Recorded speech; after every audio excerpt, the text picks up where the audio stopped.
The UES Dauntless cut through the emptiness of space, testing its new faster-than-light drive for the first time. The ship's hull glimmered under distant starlight as it pushed beyond known space. Inside, the engine's steady hum resonated through the metal floors and walls. Captain Hannah Park stood tall on the bridge, her dark uniform crisp despite the long mission. Her eyes never left the main screen as stars streaked past in blurred lines of light.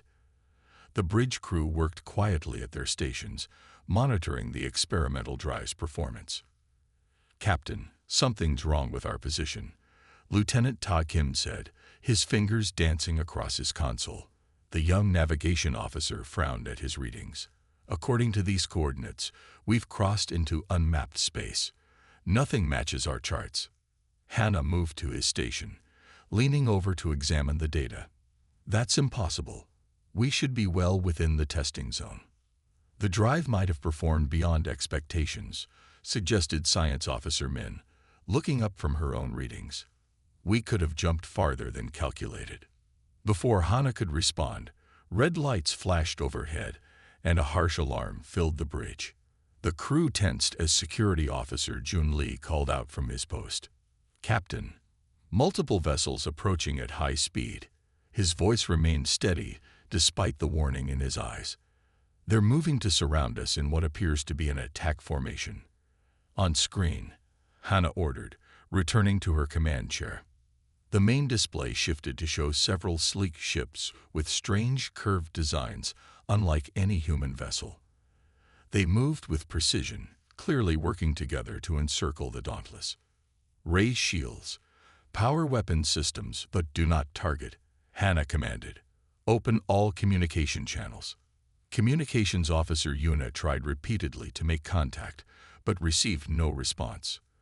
"They're not answering on any frequency, Captain." "Send universal peace signals. Use light patterns if necessary," Hannah said. The tension on the bridge thickened as the alien vessels drew closer. Far across the galaxy, in a vast chamber filled with beings from dozens of worlds, the Galactic Confederation Security Council had gathered in emergency session. The room buzzed with worried voices speaking various languages as representatives from 27 species tried to make sense of the unexpected alert. Head Counselor Nabi, a tall being with iridescent skin that shifted colors with his emotions, called for order. The chamber gradually fell silent. "The border sensors detected an unauthorized crossing 6 hours ago," he explained, his skin now a concerned purple. "The intruder vessel does not match any known design in our database."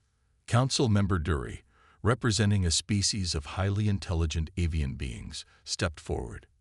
Her feathers were flattened against her body in distress as she addressed the gathering. "Our preliminary scans indicate technology far more advanced than should be possible for an unknown species," she said, bringing up three-dimensional images of the Dauntless for all to see.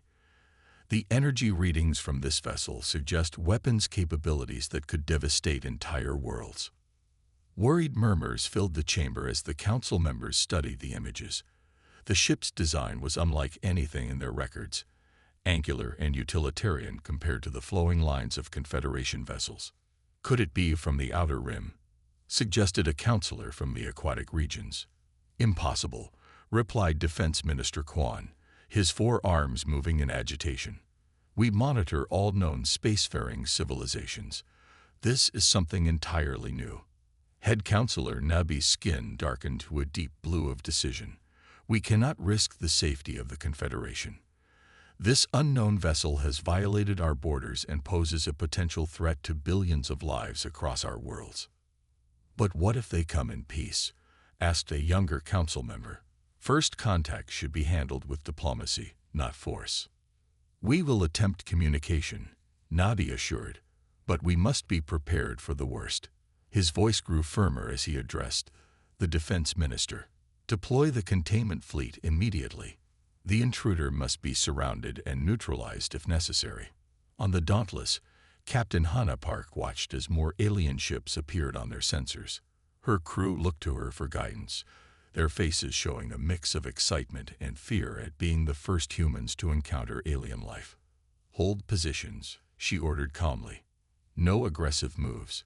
We're visitors here, and we need to show we mean no harm. As the alien vessels closed in around them, the fate of humanity's first contact with galactic civilization hung in the balance. The face on the viewscreen stared at Captain Hannah Park with 4 golden eyes that blinked in uneven patterns. The alien commander's skin shimmered with a metallic sheen, and what might have been mouthparts clicked softly as the translation device processed their words. "We are on a peaceful mission," Captain Park repeated for the 3rd time, keeping her voice steady despite her frustration. "Our crossing into your territory was accidental. We were testing a new drive system and miscalculated our jump distance." The alien commander tilted their head at an uncomfortable angle. After a moment, the translator buzzed with a flat, artificial voice. "Your vessel contains energy signatures consistent with weapons of mass destruction. Your claim of peaceful intentions contradicts our sensor readings."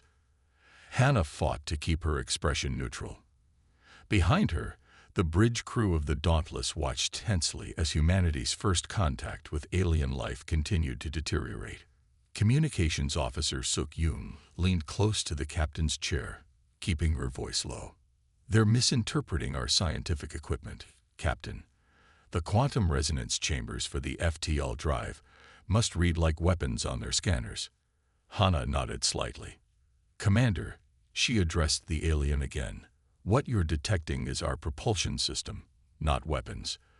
We'd be happy to power down systems to ease your concerns and provide technical data to verify our claims." The alien commander conferred with others off-screen, strange clicking sounds passing between them. "Your offer is noted. Remain in position. Any attempt to flee will be interpreted as hostile action." The communication cut abruptly, leaving the bridge in silence. "Well, that could have gone better," Lieutenant Ta Kim muttered from his station. Hannah turned to her crew. "Options, people. We need to convince them we're not a threat before this turns into a shooting match." "Could we demonstrate our scientific equipment?" suggested Engineer Ba. "Show them the drive system in operation." "Too risky," Security Officer Jun Lee countered. "If they already think it's a weapon, powering it up might trigger them to attack." Suk lifted her head from her console. "Captain, I'm receiving a new transmission. Different frequency. Someone else wants to talk." Across the galaxy at Confederation headquarters, the Grand Council chamber had erupted into heated debate. Representatives from 27 different species argued passionately about how to handle the unexpected arrival of an unknown spacecraft. Minister Miso, a small being with translucent skin that revealed the silhouette of 3 hearts beating in rhythm, stood at the central podium. His voice projected clearly despite his size. 27 species have lived in harmony for centuries, he argued, gesturing to the assembly with slender fingers. Our peace is built on strict border protocols and careful integration of new members. We cannot allow these humans to disrupt our peace by ignoring our most fundamental laws. Murmurs of agreement rippled through the chamber. Many counselors nodded, their varied anatomies expressing support in ways unique to their species. Ambassador Bora rose from her seat, her tall frame and rich blue skin drawing all eyes. As representative of the Lumari, one of the Confederation's founding species, her words carried special weight. "But what if they truly come in peace?" she asked, her resonant voice silencing the murmurs. "We risk creating an enemy through misunderstanding. Our history teaches us the danger of hasty judgments." She activated the central display, bringing up images of the human vessel. "Look at this ship. Yes, it contains powerful energy sources, but its design lacks the hallmarks of a warship. Where are the weapon ports, the armor reinforcement, the attack vessel profile?" Defense Minister Rune huffed through his breathing apparatus. "New species mean new tactics, new technologies. We cannot apply our standards to unknown beings." "Precisely my point," Bora countered smoothly. "We cannot apply our standards, including our assumptions about their intentions." Back on the Dauntless, a new face appeared on the view screen. Unlike the military commander, this alien had softer features and wore elaborate decorated robes. I am Ambassador Bora of the Galactic Confederation, the translator rendered in stilted English. I wish to understand more about your people before judgments are made. Hannah felt a spark of hope. Thank you, Ambassador. We represent Earth and the United Human Systems. We're explorers, not invaders. Then perhaps, the ambassador replied, you would permit a small delegation to board your vessel, to verify your claims and learn about your species. Hannah glanced at Security Officer June, who gave a cautious nod. We would welcome your delegation, Ambassador Bora, Hannah said, making a decision that would shape humanity's future among the stars. Let's replace misunderstanding with knowledge. The diplomatic talks had seemed promising. Captain Hannah Park had even begun preparing the Dauntless for the arrival of Ambassador Bora's delegation. Then everything changed in an instant. Captain, energy spike from the lead vessel. Security Officer Jun Lee shouted, his eyes wide with alarm. Before Hannah could respond, a brilliant beam of energy lanced out from the Confederation cruiser. There was no warning, no final communication. The beam struck the Dauntless with tremendous force, sending the ship lurching violently. The bridge lights flickered as crew members grabbed their stations to stay upright. Report, Hannah demanded, steadying herself against her command chair. Shields at 60%. Engineer Ji Choi reported from his station. His voice remained surprisingly calm despite the attack. His fingers flew across his console as he worked, rerouting auxiliary power to strengthen the forward shields. Why did they fire? Lieutenant Tai Kim asked, his voice tight with tension. The ambassador was just talking to us. Hannah's eyes narrowed as she studied the tactical display. Politics, she said grimly. Someone in their chain of command didn't want talks to succeed. The ship rocked again as a second, smaller blast struck their port side. They're targeting our drive systems, Jai reported. Another direct hit could disable our ability to jump. Captain Park's mind raced through their limited options.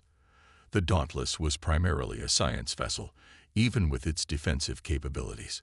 They were outnumbered and surrounded in unfamiliar space. Fighting back would only confirm the Confederation's fears about human aggression. Then an idea struck her. Invert the sensor array, she ordered suddenly.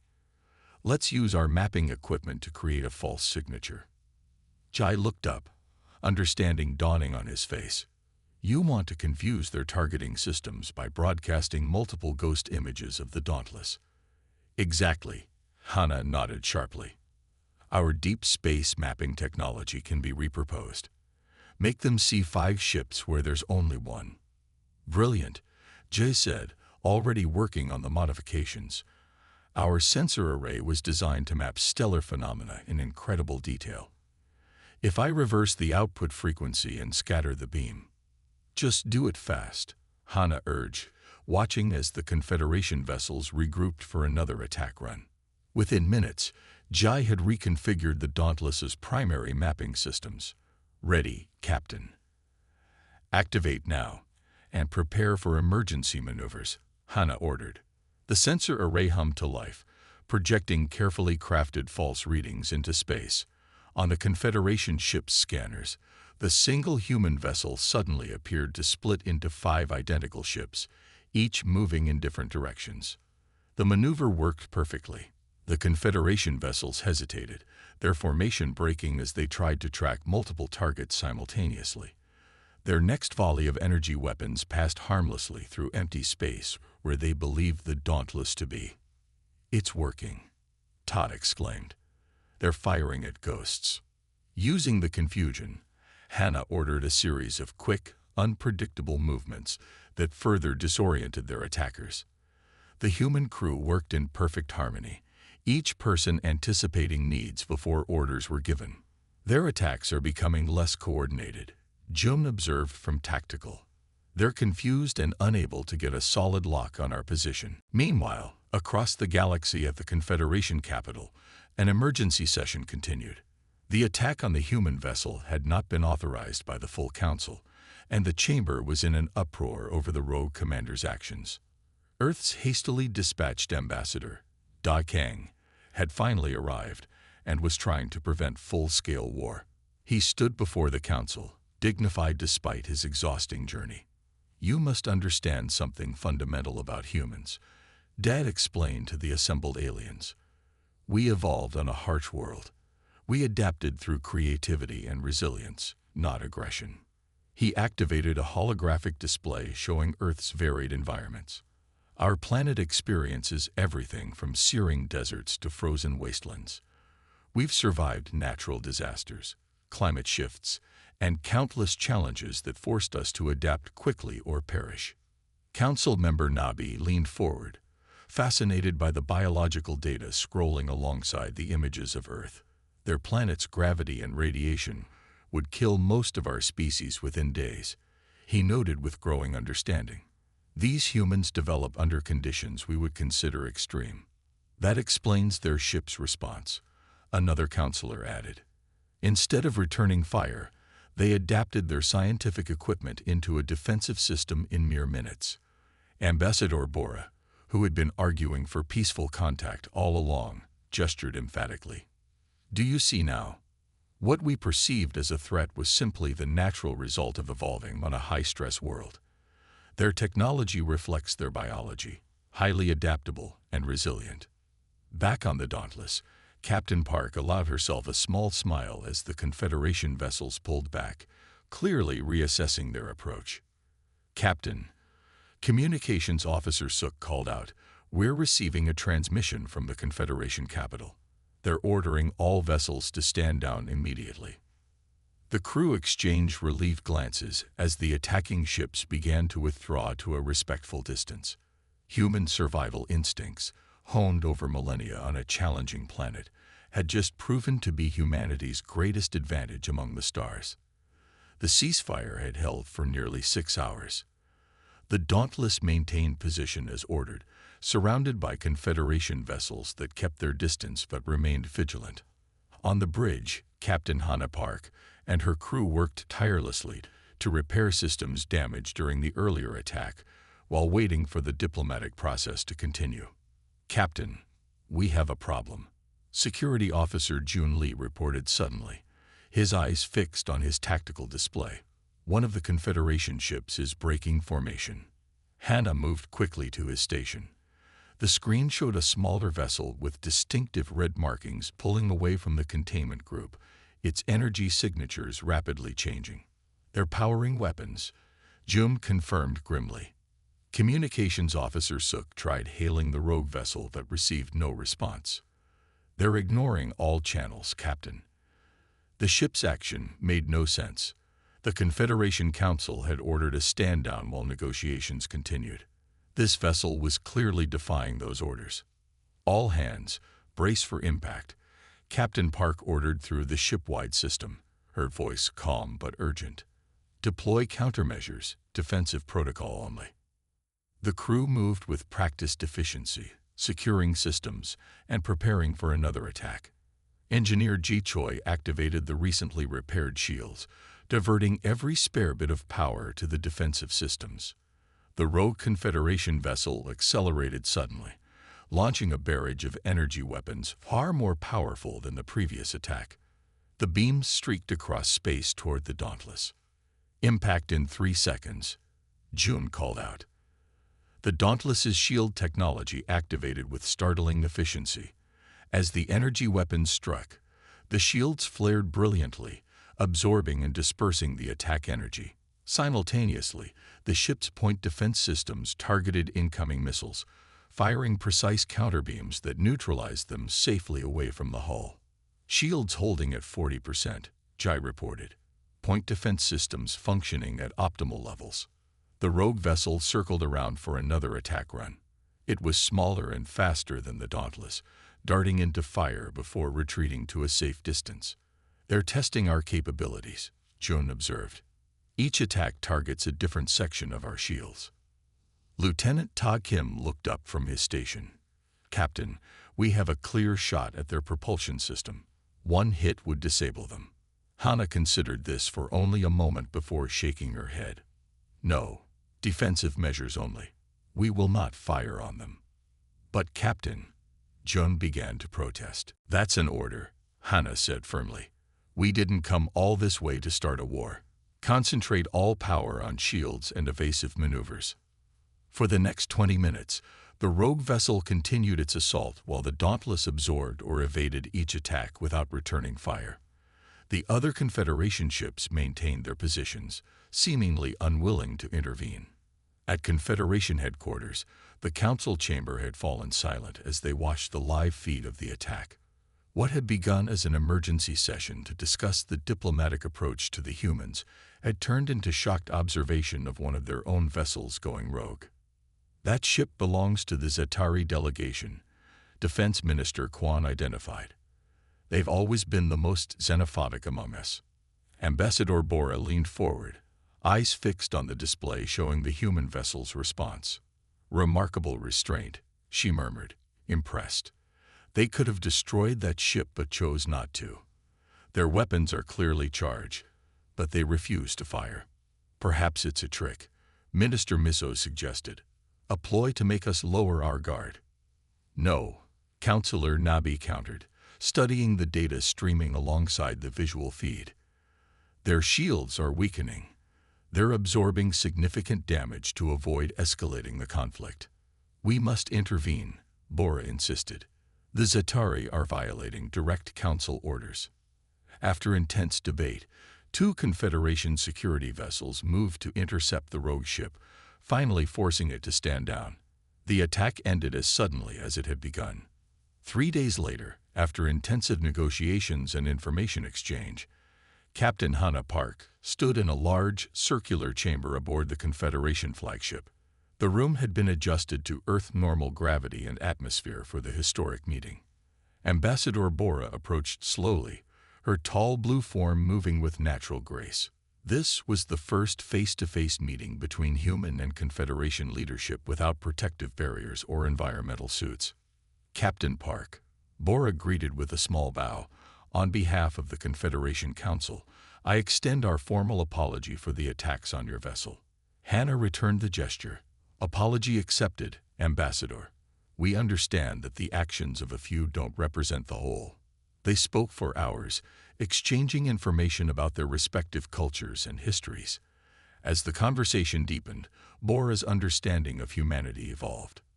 You had multiple opportunities to destroy our vessels, she noted. Yet you chose not to fire even once. Hannah nodded. We were defending ourselves, not seeking to harm others. Comprehension dawned in Bora's large eyes. Your species isn't inherently aggressive. You're protective.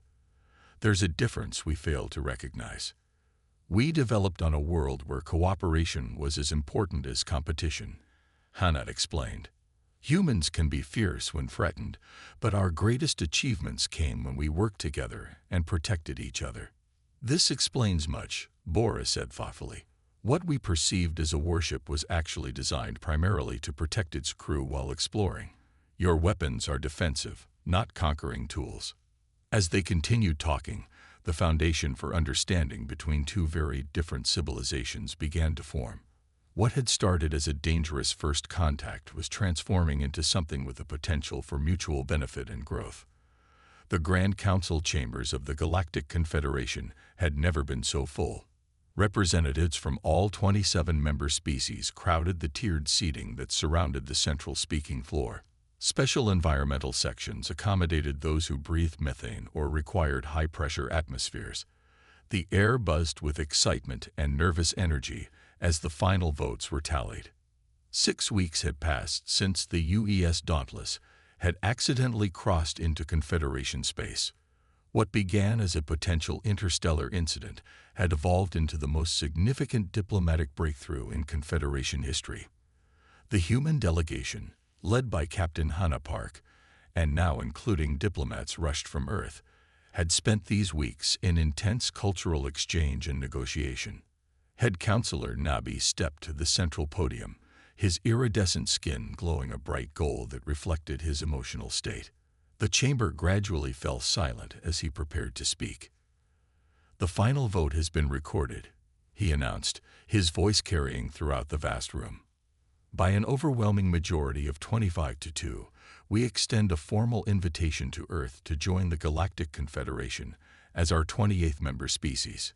The chamber erupted in sounds of approval, everything from humanoid applause to the harmonic buzzing of the insectoid trills.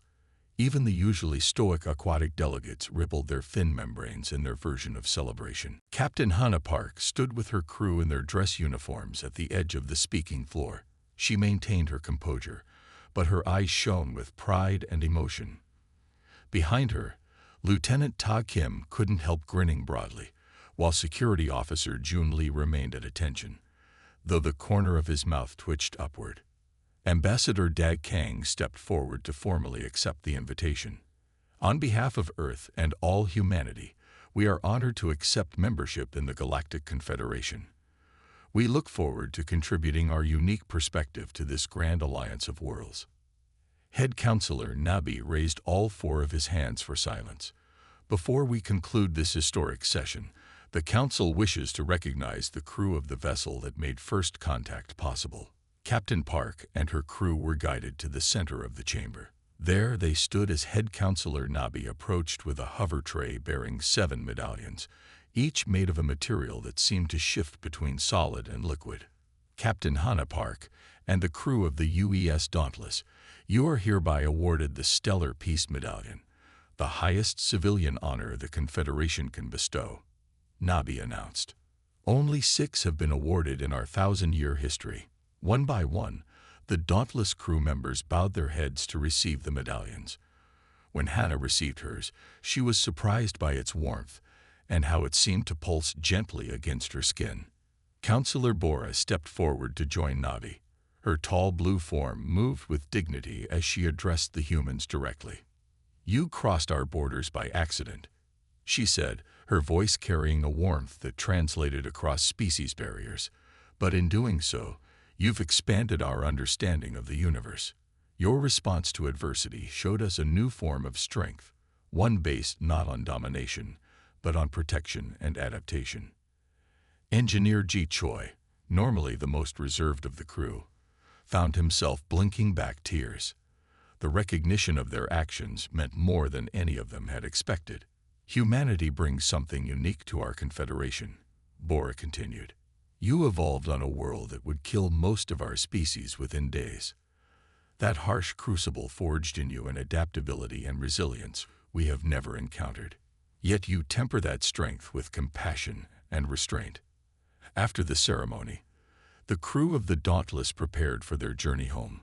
They would carry the formal treaty documents and the news of humanity's acceptance into the galactic community. Earth would never be the same. In the Confederation's Central Operations Center, Technical Specialist Soto completed the system updates authorized by the Council. His 6-fingered hands moved quickly across the control surfaces as he modified the border security protocols. With a final gesture, he activated the new alert parameter. Across all Confederation monitoring stations, from the core worlds to the farthest outposts, a new message appeared in the border security protocols. Human vessels authorized within borders. Approach with respect and peaceful intentions. The Dauntless departed the following day, escorted by an honor guard of Confederation ships. As they prepared to activate their FTL drive for the journey home, Captain Park took a moment to address her crew. "What began as a test of new technology has become the beginning of a new era for humanity," she said, looking at the faces of those who had shared this historic journey. "We came seeking stars, and we found a galaxy of new friends."